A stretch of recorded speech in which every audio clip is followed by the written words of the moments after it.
रुकिए हमारे रुकिए एक रुकिए। अधिशासी अभियंता यहाँ पे गोरखपुर में हम्म। प्रांतीय खंड में यही थे, सहायक अभियंता थे। उसके बाद वो कुशीनगर गए, वहां भी सहायक अभियंता के रूप में थे। उसके बाद उनका प्रमोशन हुआ, अधिशासी अभियंता बन के आया, तो वो प्रांतीय खंड में न जाके CD3 निर्माण खंड 3 में अधिशासी अभियंता का उनको चार्ज मिला, और डुअल चार्ज उनको एक्स्ट्रा एडिशनल मिला निर्माण खंड भवन में भी।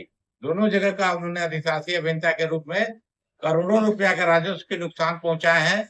सबसे बड़ा नुकसान है कि उन्होंने एक्स्ट्रा आइटम इतना बना दिया, और उसके बाद वेरिएशन करके, जैसे मान लीजिए 40 लाख तक का काम का पावर एसी को होता है, उसको बढ़ाकर 80 लाख 70 लाख जो बंदर बांट हुआ, उसमें उन्होंने मद परिवर्तित करते हुए सप्लाई ऑर्डर बनाते हुए, सप्लाई ऑर्डर में भी बहुत धांधली, जो गलत सप्लाई ऑर्डर किए वो सारा डोमेन में है, वो सरकार के उसमें मिल जाएगा। मैं कह रहा हूँ कि उनकी जो अभी पोस्टिंग थी अयोध्या में, जहाँ पर रामलला का जो चोरी का मामला चल रहा है, वहीं पे थे। तो अभी उनका 30 तारीख को रिटायरमेंट सुनते हैं हो गया है। तो रिटायरमेंट होने का मतलब वो पैसा का राजस्व का नुकसान करके चले जाए, ऐसा तो नहीं होगा।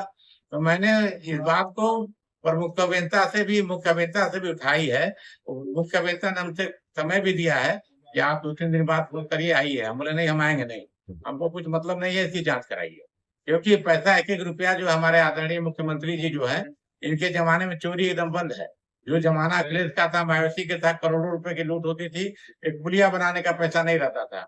और आज सड़कों पर जाल बिछ रहा है, फ्लाईओवर का जाल बिछ रहा है, पुल का जाल बिछ रहा है, और सड़क बनाने से जगह नहीं मिल रही है। गाँव गाँव में हर जगह काम का फंड कितना पर्याप्त है। योगी जी को तो पैसा तो चिमटे के नुक्स भी वो भ्रष्टाचार को नहीं छूटे हैं। तो आज पैसा कहाँ से आ रहा है भाई? वही पैसा अखिलेश सिंह के नहीं आ रहा था, योगी जी के। और उन्होंने, उनके पिताजी ने जो गोली चलवाई राम जन्मभूमि पे और हजारों मारे गए, उसकी बात तो नहीं अखिलेश यादव करते हैं।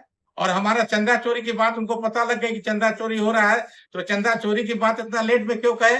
इसकी राजनीतिकरण और धर्म धर्म के नाम पर यदि किया जा रहा है तो ये गलत है। मुख्यमंत्री जी जब हमारा एसटीएफ टास्क फोर्स जब गठन कर दिए हैं, मामला सुप्रीम कोर्ट में भी चला गया है, तो साधु संतों को बरगलाना, और एक साधु संत है वो जो मुक्ति शिवानंद जी है, वो कठपुतली बन करके हाथों में खेलते हैं, हमारे योगी जी का विरोध करते हैं।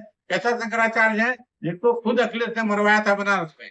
ये लोग कह रहे हैं कि योगी जो है हिंदू विरोधी है, और गौ माता का संरक्षण के लिए नाम पर आया था, तो ये गौ संरक्षण न करके ये उल्टा सीधा काम कर रहे हैं, तमाम आरोप लगा रहे हैं। मैं ये कहता हूँ कि राजनीतिकरण ठीक है, यदि चंदा चोरी हुई है तो दूध का दूध पानी का पानी तो होके रहेगा, कोई रोक नहीं सकता है उसको। हमारे आदरणीय मुख्यमंत्री जी के शासन काल में यही तो सबसे बड़ी देन है कि आज वो चुनाव कहीं से भी किसी भी प्रदेश में, वहां की जनता की मांग है कि प्रधानमंत्री बनाया जाए। आपकी मांग क्या है? हमारी मांग है कि चंदा चोरी में जो बात चल रही है उसमें एसटीएफ जांच हो रही है, उसका राजनीतिकरण न की जाए। उसमें विरोधी जो राजनीतिकरण करके जो धर्म के नाम पर धर्म का किसी जाति विशेष को तुष्टीकरण की राजनीति कर रहे हैं, उसको बंद होना चाहिए। पूरे प्रदेश में जो गंदगी फैला रहे हैं विपक्षी पार्टियां, उनको या तो चुप होना चाहिए, और नहीं तो साक्ष्य के साथ प्रस्तुत हो तो जाए सुप्रीम कोर्ट ना। एसटीएफ जब एसआईटी जांच हो गई है, एसआईटी जांच से तो उसमें दूध का दूध पानी, हमारे आदरणीय योगी जी मुख्यमंत्री जो श्रद्धेय हम लोग के हृदय सम्राट है, वो तो करवा रहे हैं। तो इसके बाद अखिलेश यादव जी कह रहे हैं कि नहीं, ये टुन्नू यादव कहाँ से आ गया?